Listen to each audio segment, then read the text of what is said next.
Anne-Sophie Lapix n'a pas toujours été la sérieuse présentatrice du journal télévisé de 20h de France 2.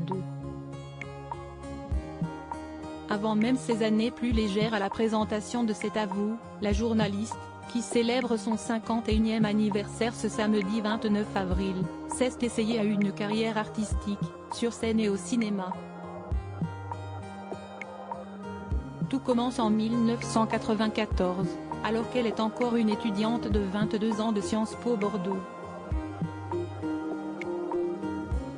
Cette année-là, Anne-Sophie Lapix profite d'une année d'échange au sein de la prestigieuse Université de sciences politiques de Bristol, en Angleterre.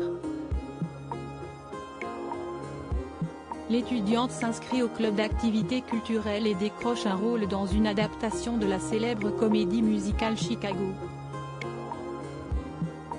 La future journaliste incarne l'une des 7 meurtrières de cette fiction, inspirée d'un fait divers, signé par Maureen Dallas Watkins et rendu culte à Broadway dans sa version de Bob Fosse. Anne-Sophie Lapix se souvient de cette grandiose expérience de la scène, dans un véritable théâtre, avec un vrai orchestre, comme elle le précisait à VSD, dans une interview accordée en septembre 2008. Léa Salamé, Pascal Praud, Anne-Sophie Lapix. Découvrez les journalistes quand ils étaient plus jeunes. Anne-Sophie Lapix, tentée par une carrière d'actrice. Suite à cette expérience de comédienne, Anne-Sophie Lapix ne remontera pas sur scène. Mais elle se souvient de ce que son rôle dans la comédie musicale lui a apporté. Jouer m'a aidé à me détendre, confiait-elle en 2008 à nos confrères de VSD. 20 ans plus tard, en 2014, la journaliste s'essaiera même à une carrière d'actrice. En 2014, elle est à l'affiche du film de Jean Becker, Bon rétablissement.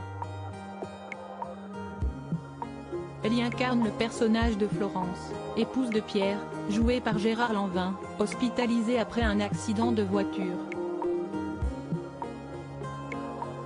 Au total, Anne-Sophie Lapix est apparue dans 8 longs métrages, au cinéma et à la télévision.